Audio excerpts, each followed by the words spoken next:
Tonight. Excuse me, how would you feel if I said, can I search your bag? You do not want to look at my handbag at all. Beg your pardon? Is this an invasion of privacy? Thank you very much. More and more shops are introducing random bag searches. I felt really offended that they wanted to look in my handbag. But is it legal? Is it okay? What do you think they're essentially saying when they say, can we have a look in there? We don't trust our customers. They think I'm a thief. And Traffic is absolutely horrendous. The motorways are jammed and there's chaos at the park and ride. Literally is like this every morning. a park and ride without parks. Brilliant. Who planned this? Plus, They'd like us to reduce it basically to a mutilated stump. What is to become of the tree that blotted the landscape? I know I've got a good case, and that's why it's going to court. We've never believed that they had any right to demand that we trim or chop the tree. will it live or die? Things have totally changed, haven't they? Welcome to the show, and we start tonight with shoplifting. Yes, it is a huge problem that retailers say is costing almost, get this, $2 million every day. Every day. In the fight back, more and more shops are introducing random bag searches. But is it okay? And what are your rights? Here's Garth.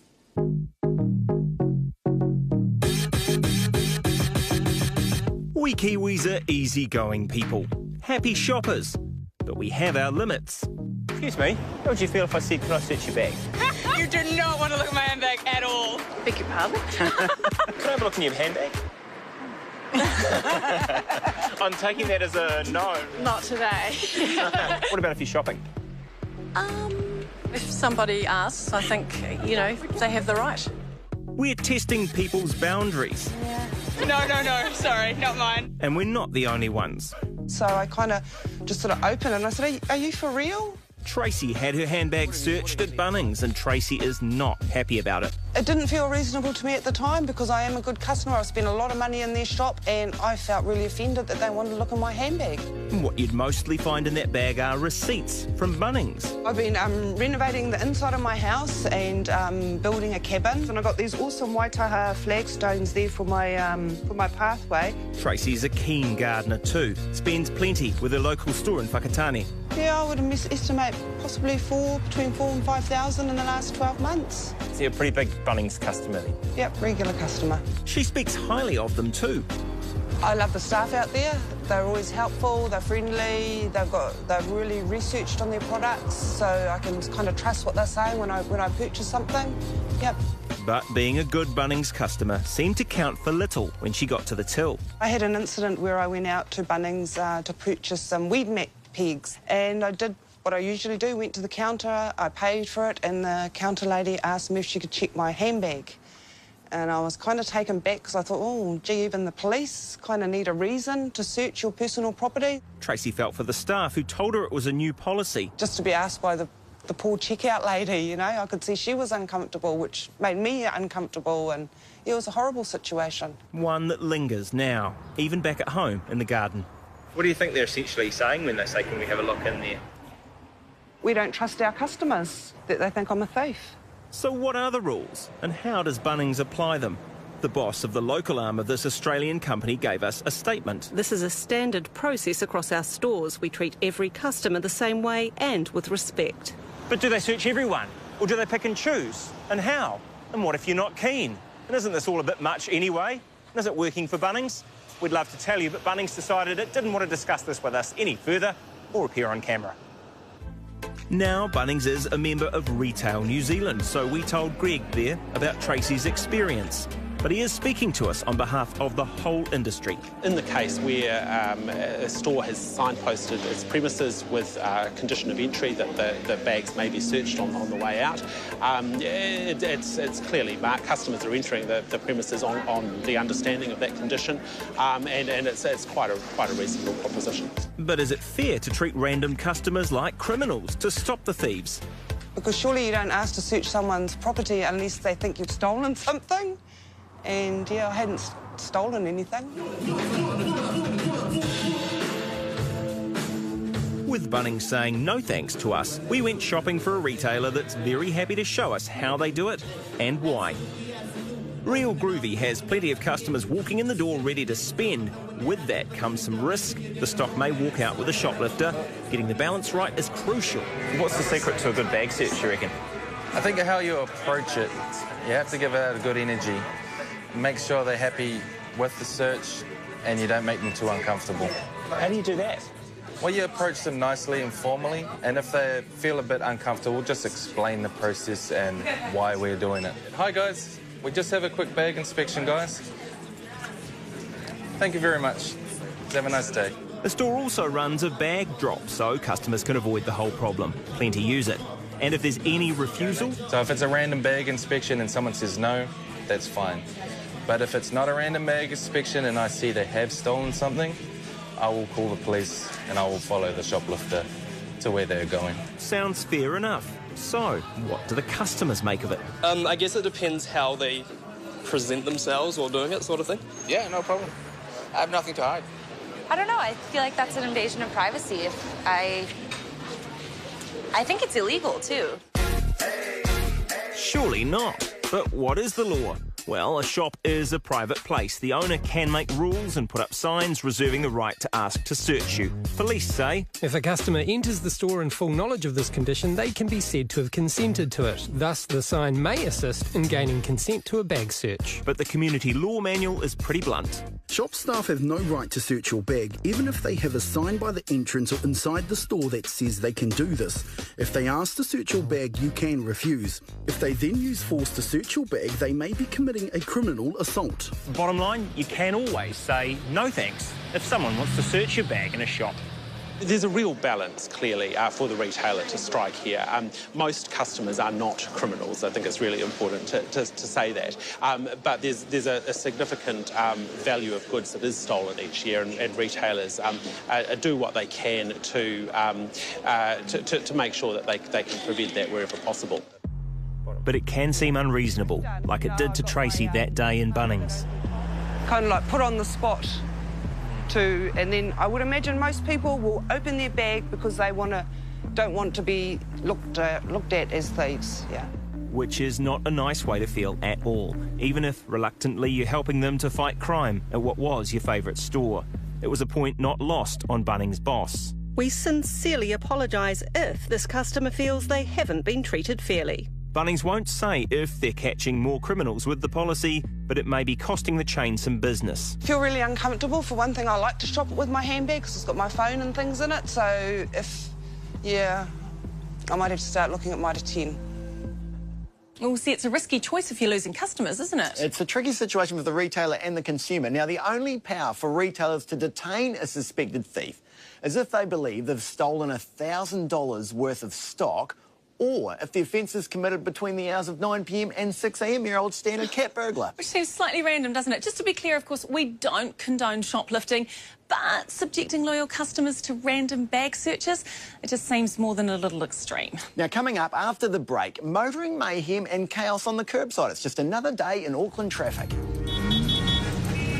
The commuter fight back has begun. Traffic is absolutely horrendous. But it's not the traffic, rather the park and ride bus service that's got these commuters fired up.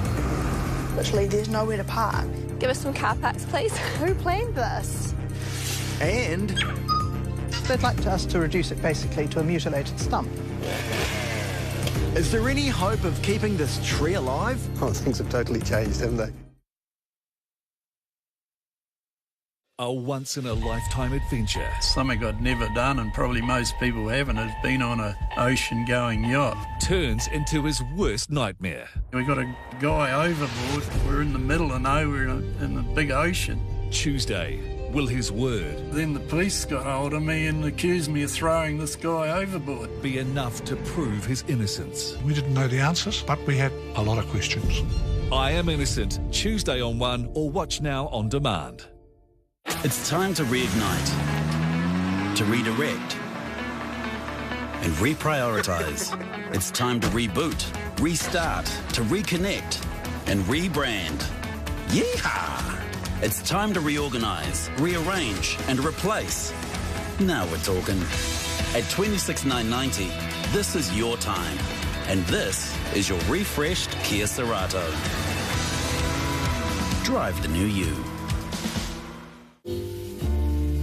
Daikin's unique US7 humidifies, dehumidifies and purifies the air. What's more, it's the only heat pump in New Zealand with a 7-star efficiency rating. Daikin, the best air anywhere. One day my mum went looking for something. She didn't have a map or anything. She said she was following her heart. It led her to strange lands. It took her up mountains and down into dark caves. She even looked for it in her sleep. She went further and further. Then one day, my mum, she found it. If she can find it, so can you. Hey, the guys at Waddies reckon you can now cook your veggies and potatoes together at the same time. Let's see. They say the secret is the special steam bag, which locks in the flavour. And hey, they're right. Perfect. Waddies Steam Fresh.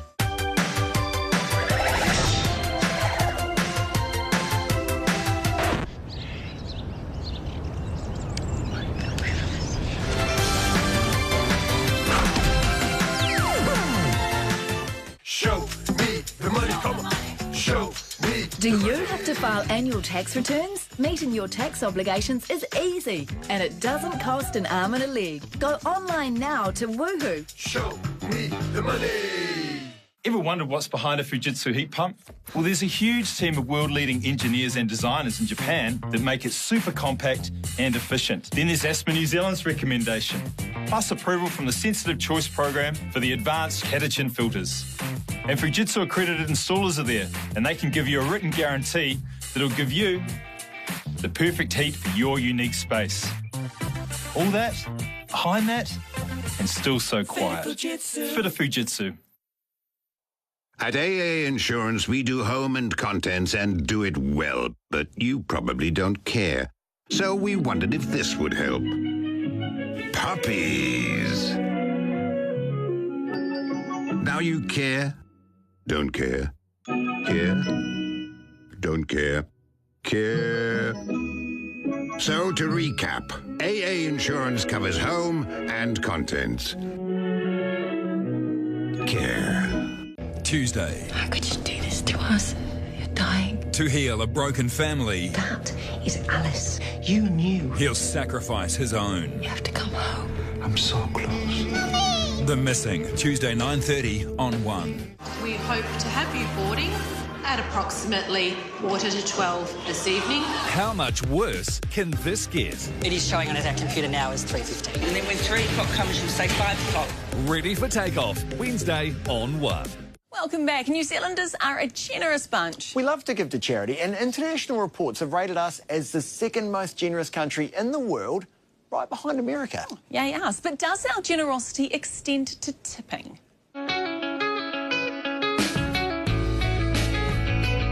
We're at the Avondale markets and the creepometer's back. There's no shortage of good service here, but should we be expected to pay for it? And is it good manners to ask? That's what we want to know today. You get an automatic request for a tip when you're paying a bill on an FPOS machine. Is that cool? Or creepy? It's creepy. A bit creepy. A little. Not in our nature. It's not what we do here. That's cool. That's cool, yeah. We don't have a culture of that in New Zealand. I don't mind giving a tip every now and then, but I don't want it forced on me. It's okay to come up, I would say. Standard in America. It's the fact that we don't do it here is unusual. Oh, that's a bit creepy, I think. We bought an expensive meal, haven't I? So why would yeah. Take it out of my bill. I don't know if I necessarily like being asked for it, but I am happy to tip for good service, so I'm going to say OK for this one. Hospitality New Zealand says in a card-driven economy, a prompt at the FPOS machine lets the customer decide to tip or not. And whilst it's certainly not expected, it is pretty cool to receive a tip as recognition for great service. Can I just say on behalf of the nation, no tipping. What are you talking about? I've been in trouble for my stance on tipping on this program before, but I think it's OK to tip for good service. I think it's a good thing to tip for good service. The FPOS, but I can't stand it. No. I'm ringing talkback OK, right we're now. moving on. The English language can be very confusing. Oh, yes. For instance, fat chance and slim chance, well, they're the same thing. There's no apple nor pine in pineapple, no ham in hamburger, and no egg in eggplant. Need I go on? No, well, like I said, the English language is confusing, something Auckland Transport seems to have embraced. Yes, our bureaucratic geniuses have excelled by taking the park out of park and ride. Here's Hannah. So you seem like a person who really knows where they're going, Talia. Yeah, I guess you could say that. I was at uni for 6 months and then I decided to go to full-time employment and I've just absolutely loved my job. And you love your car. It's my baby, my first car I purchased. Love living in Auckland, do you? There's always so many things to do. There's got to be some drawbacks, though. I would say the traffic is absolutely horrendous. Auckland's traffic, yeah, we know you're sick of hearing about it. Try living with it. Like, I don't know how people drive every day into the city. Catching the bus is like 10 to 15 minutes, where I know a lot of people that drive to work and they've told me it's an hour to 2 hours on the shore. Talia doesn't actually drive to work. She drives a short distance to a bus terminal where the sign says park and ride, but the parking is diabolical. So it's like this every morning? Yeah, it literally is like this every morning, before even 8 o'clock in the morning. It's like this. And what you've got here is people parking illegally. Yeah. Dotted yellow line on both sides. Yeah, every single day. basically. It's curbside chaos. Parking's hopeless. So you park on the verge all the time? Yeah, on the grass on this side or along there as well. I know it's not legal, but there's not much we can do about it at the moment. It's obviously a problem because there's so many people that catch the bus here. I would love to meet the person that, you know, created this park and ride without any parks. You'd love the planner? Yeah, the planner. Who planned this? I would suggest that there is a lot of planning going on around public transport and transport in Auckland. Of course, he would say that. Mark heads the team that designs the Northern Bus Network. The planning was there, otherwise the busway and the stations wouldn't have been built. That planning includes the Akuranga bus station on Auckland's North Shore, which buses commuters into the city, leaving their cars behind. It's not working for people like Talia. The only parks that are legal here are these ones, which are all short-term, right? Yeah, they are. They're only 4-hour parks. So you've got 2 40 minutes and you've got parking for 15. Yeah. And then the disabled parks. Yeah, and that's all that there is here at the Park and Ride. And there's only about 18 of these short-term parks. The actual commuters like Talia are parking on either side of the access road and on the median strip illegally. You know, we all try and do our bit by catching public transport, but there's nowhere to park. Why take the bus instead of driving the car to work? Everyone knows that, you know, driving into work and stuff every day isn't good for the environment. And then there's the price of petrol. And also there's the price of parking is like $24 for the day, where I can't afford $24 every day. She also couldn't afford what she found on her windscreen about a month ago, a $40 ticket because she was parked on a flush median or traffic island. I was like, this is ridiculous. People should not be getting fined for trying to catch public transport. This isn't fair. Auckland Transport says the ticket shouldn't have been issued. That was a mistake. That was an honest mistake by our parking team. That's council land, the median strip, so if you do park there, you cannot be ticketed. But at the end of the day, what we would really enforce is that we can't have everybody parking wherever they like. And while Talia's parking ticket has been withdrawn, it's not just her being ticketed. I have seen people being ticketed. I think every day, am I going to have a ticket today? They need to come up with somewhere else for us to park if they're going to ticket us. If they are clear of the road and not with wheels over the yellow lines or on the road, will they be safe from being ticketed? They will, but if that continues, we will have to do something around that in terms of enforcement. If it becomes a problem and it becomes a potential safety problem or a broader nuisance, we may have to look at that. That's tough because commuters don't have much choice. At the next closest bus station, Smales Farm, there's no commuter parking. In fact, of the 6 stops on Auckland Transport's northern bus route, only 3 are proper park and ride stops. The closest park and ride to Talia is Constellation, but she'd be travelling in the wrong direction. That's going north, so that's going like further away from where I'm trying to head to, and it's packed by like 6:30 in the morning, 7 o'clock in the morning, it's packed. The problem with Talia's Akoranga station is that despite the sign, it wasn't designed as a park and ride. Auckland Transport says that being so close to Auckland City, land was simply too expensive to build a big car park here, and it doesn't want lots of extra cars driving here. When you get nearer to the city centre, you don't want people, hundreds of people, driving to the local park and ride. You actually want to get them onto bus services as well. Otherwise, those local roads will be congested. Instead of taking her car, Auckland Transport suggests Talia should take a local bus to the bus station.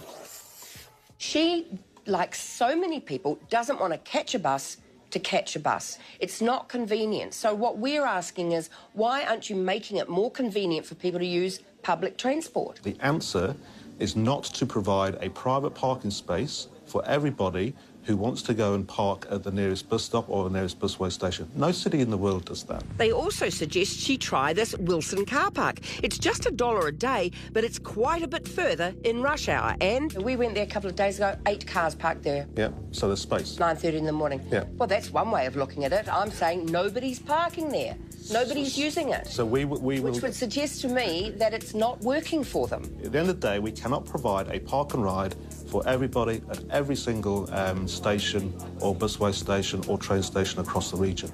Not what commuters like Talia want to hear. I'd say get onto it and build a car park for us. The area where the commuters are currently parking borders on Barry's Point Reserve. It's council land. Why not create a narrow strip of angled parking, something like this, along the access road? It's so simple. Put some gravel down and there's, people can park there. Problem solved. Yeah. We're not, Mark, talking about a huge area. We're talking about a strip of land, say, for some parallel parking for 50, 100 cars. It just seems doable. We are trying to get as many people as possible onto public transport, make it as convenient as possible, but there has to be a trade-off. Maybe there's something we should be looking at. Well, we think, for what it's worth, Talia's idea for a modest little car park will get more people on public transport. Do you mind if I take a moment to offer a non-Aucklander's perspective on the story? Please do. Hilarious. What are you guys doing? It's a park and ride. You can only park there for 4 hours. Frustrating. That is an Aucklander's response. Frustrating. Auckland Transport told us that a car park would cost $10,000 plus, and that is per car park. Yowza. It seemed a little massive because we're talking about a strip of angle parking on land that already belongs to Auckland Council, which Auckland Transport is a part of. It's all the same family. Not hilarious. Still frustrating. hilarious. After the break, neighbours at war. What is to become of New Zealand's most controversial cedar? To its owners, it was a thing of beauty. We've never believed that they had any right to demand that we trim or chop the tree. But to a neighbour, it was an ugly eyesore that wiped hundreds of thousands off the value of their home. They'd like us to reduce it basically to a mutilated stump. So will the cedar live or die?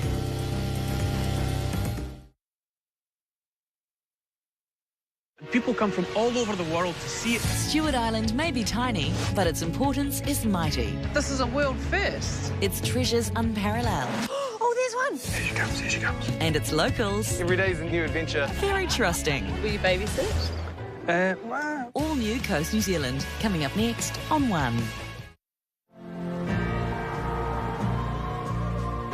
Imagine a drive that feels like it's crafted just for you. Imagine elegant design and advanced technology that's ready for the unexpected. And imagine SUV performance that leaves others in its wake. New Mazda CX-5. Imagine better. Hi, I'm Alan Border. Getting older can make it harder to do everyday things. My legs and feet started to give me trouble. I discovered it could be poorer circulation, so I now use Revitive Circulation Booster. Revitive uses clinically proven electrical muscle stimulation to actively improve leg circulation, which could reduce swollen feet and ankles. For me, just one relaxing session a day makes all the difference. I believe using Revitive has really helped me. Find out today how Revitive can help you. Explore your world with Hello World. Fly return to fabulous LA with Qantas from just $1099 or holiday in sunny Phuket from $1149. Plus great deals to South Africa, Asia, London and more. Contact Hello World today. Over a year, your roof puts up with a lot. Problem is, it all ends up here and here, creating problems you really don't need. Solve all this by calling us, Gutter Solutions, for advice and installation that will stand the test of time. New places, old friends. Bustling coffee culture. Talk about big city lights. Living the life. Enjoy gourmet meals, beverages, free Wi-Fi and widescreen TV, all included on every flight. Emirates, first choice to Australia. Building your own website is easier than ever. Join thousands of Kiwis getting their website online quickly and affordably with NZ's most trusted partner. Our block-by-block site builder is Child's Play. Get yours from $5 a month. crazydomains.nz. Cadbury Dairy Milk. Tastes like this feels.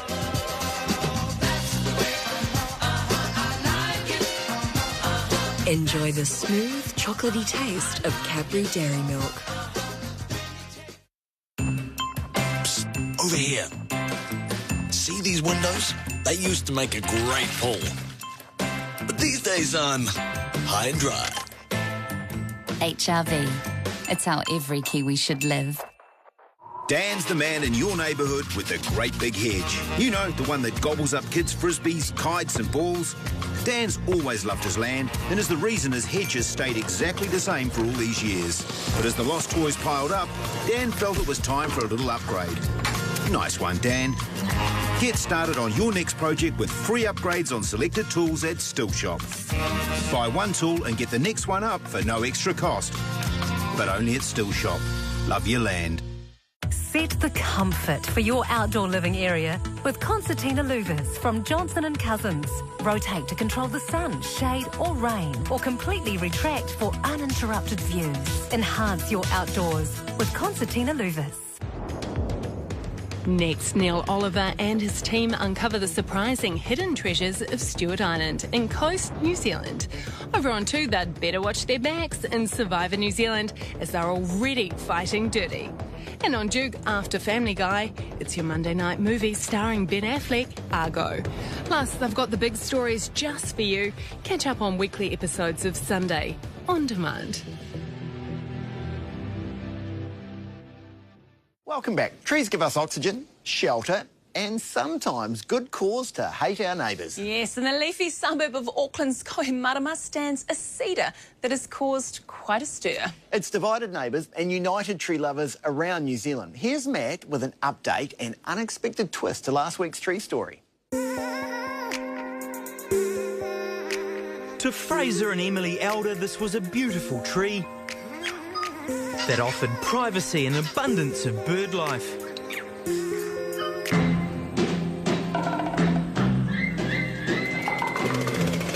But the majestic cedar was facing certain death. The story outraged viewers, and thanks to your feedback, the tree's been given a little more time. Absolutely ridiculous. I wouldn't fell that tree if it was on my land. The tree enhances the view. Stick to your guns and rely on natural judgment. So, how did we get here? One of the Elders' neighbours, who lives 2 houses away, wanted the tree gone. Are you happy to do a face-to-face interview with us on camera?